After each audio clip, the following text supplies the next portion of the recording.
Assalamualaikum warahmatullahi wabarakatuh. Perkenalkan, nama saya Sevia Rista Wulandari, NIM 2101040015, akan mempresentasikan tugas individu mengenai afiks dalam sebuah puisi. 1. Pendahuluan. A. Latar belakang. Morfologi adalah cabang linguistik yang mengidentifikasi satuan-satuan dasar bahasa sebagai satuan gramatikal. Morfologi mempelajari seluk-beluk bentuk kata terhadap golongan dan arti kata serta fungsi gramatik maupun fungsi semantik.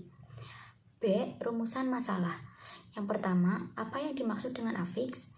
2. Berapakah jenis-jenis afiks? 3. Apa saja afiks yang terdapat pada puisi berjudul Pahlawan Tak Dikenal dan Tentang Rasaku? C.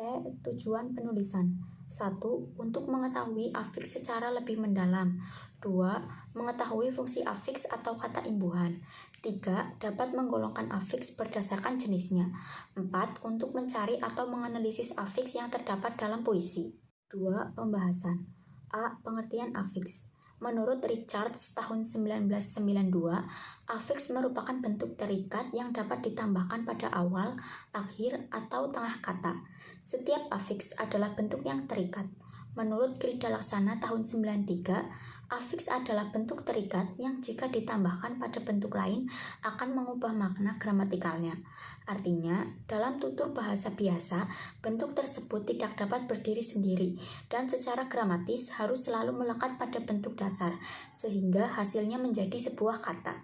Sebuah puisi karya Toto Sudarto, yaitu 10 tahun yang lalu dia terbaring. Tetapi bukan tidur sayang, sebuah lubang peluru bundar di dadanya. Senyum bekunya mau berkata, kita sedang perang. Dia tidak ingat bila mana dia datang. Kedua lengan memeluk senapan. Dia tidak tahu untuk siapa dia datang. Kemudian dia terbaring, tapi bukan tidur sayang. Wajah sunyi setengah tengadah, menangkap sepi pada senja. B. Fungsi afiks atau kata imbuhan. 1. Membentuk kata benda. Kata benda adalah kata yang mengacu pada benda, manusia, binatang, dan lain-lain. Contoh dalam puisi di atas. A. Sebuah lubang, peluru bundar di dadanya. B. Kedua lengan memeluk senapan. 2. Membentuk kata kerja. Kata kerja adalah kata yang digunakan untuk menjelaskan suatu perbuatan atau kegiatan yang dilakukan seseorang. Contoh dalam puisi di atas. A. Kemudian dia terbaring, tetapi bukan tidur sayang. B. Senyum bekunya mau berkata, kita sedang perang. C. Kedua lengan memeluk senapan. 3. Membentuk kata bilangan.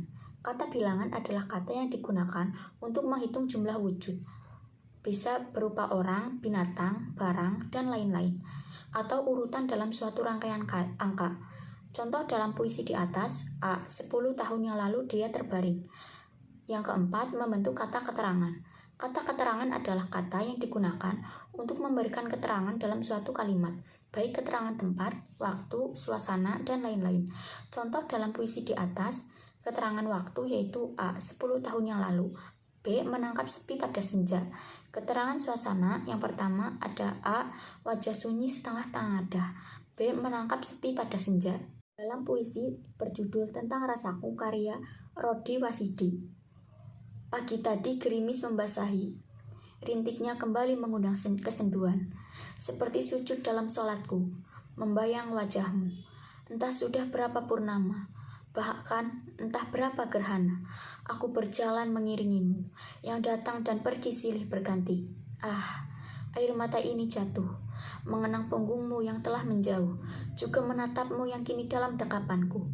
Rasanya sungguh gemetar, inginku untuk akhiri ini.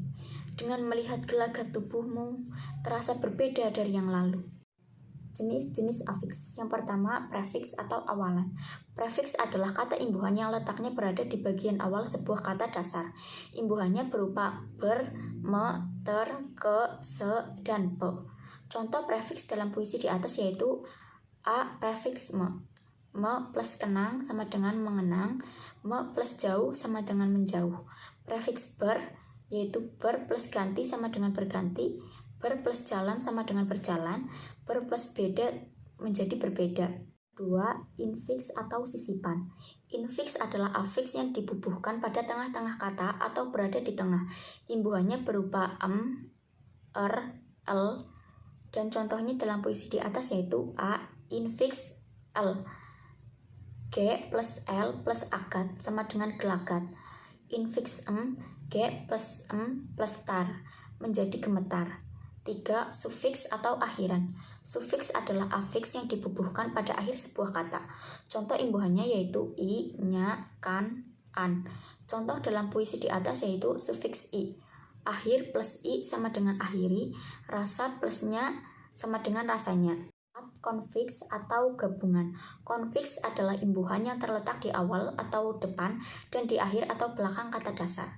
Contoh imbuhannya yaitu kean, mean, mei, pean. Contoh konfiks dalam puisi di atas yaitu konfiks kean. Ke plus sendu plus an menjadi kesenduan. Konfiks mei, me plus basah plus i menjadi membasahi. 3. Penutup. Peta konsep.